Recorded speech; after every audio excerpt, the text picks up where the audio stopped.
Hey there, so today we have another review, and this is a review of New Belgium's Voodoo Ranger Imperial IPA. It's been quite a while since I had this, and I'm reviewing because again, it is buy one, get one at Publix. I think the last day is actually today, so no more of that anymore, but thought I'd check this guy out.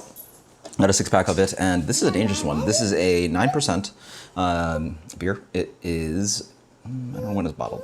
I believe, so it says enjoy by February 13th. And then after that, there's a 21-10-05. It's really month fresh, wow. If so, that's incredible. I don't know how they would coordinate sending fresh beer to Publix and then triggering a buy one, get one. If that's the case, then their marketing and sales team is quite great, especially the distributor, and everybody's doing a great job that way. Which is quite rare, because rarely, does all that line up, between brewery, distributor, retailer. I don't know who's doing it, but someone behind it. Maybe distributor side? I don't know. Somebody's doing a good job if it's that good. So, hey, this guy is quite dangerous from what I remember. So let's dig into it. Oh, by the way, price $11.50 for a 6-pack. So $5.25 plus tax for a 6-pack of 9% double IPA. You tell me if that's a good deal. Medium gold color, almost verging towards, like solidly medium. It has a little bit of this kind of like a little bit touch of orange and almost like a brass kind of color to it. Nice tight bubbled head. Yeah, smells American hops, right? Clean yeast ferment.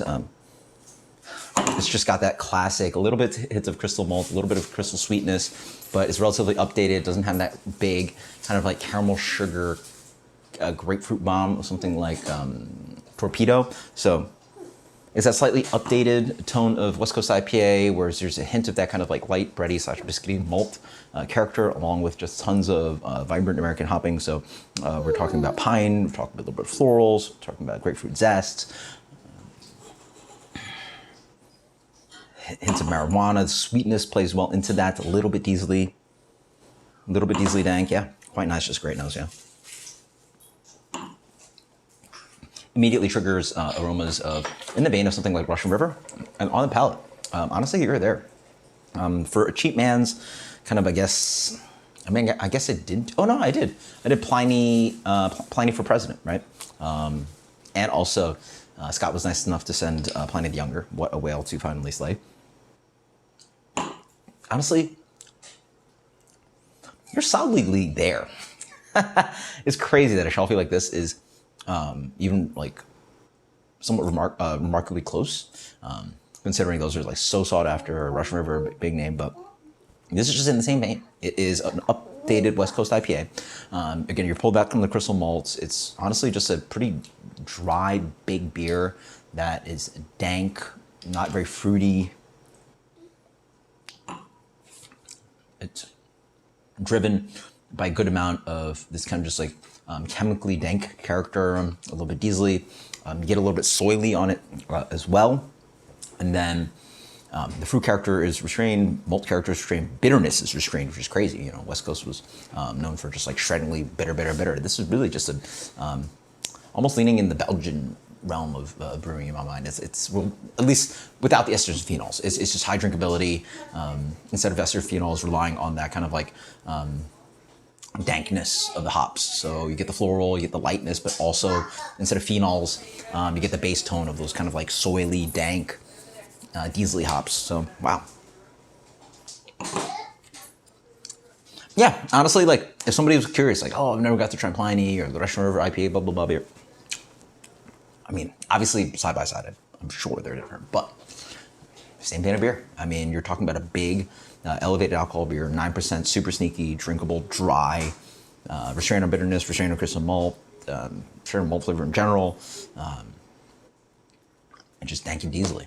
And yeah, a little bit of pine in there, but in general, it's almost like it honestly mirrors phenols quite well. It's a little bit like just like chemically, not all the way towards like nail polish remover and all those and solventy, but yeah.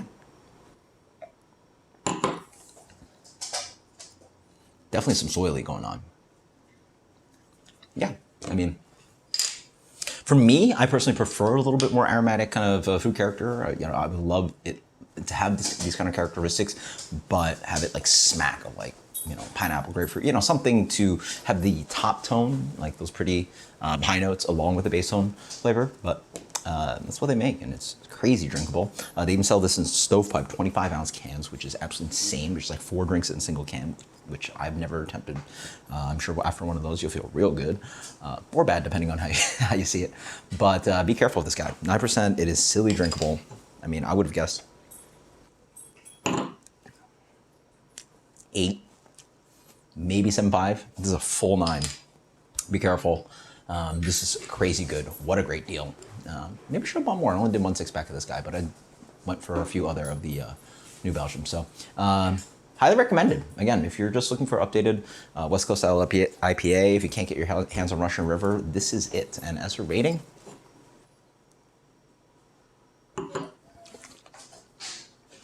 as I drink more, perfumey too. So you do get a nice top tone. It has a really nice kind of sweet, kind of potpourri, floral kind of character to it. Perfumey. This is a great beer. 90, 94. Let's go with a solid 94 on this guy. Voodoo Ranger Imperial IPA. Highly recommended. Until next time, guys.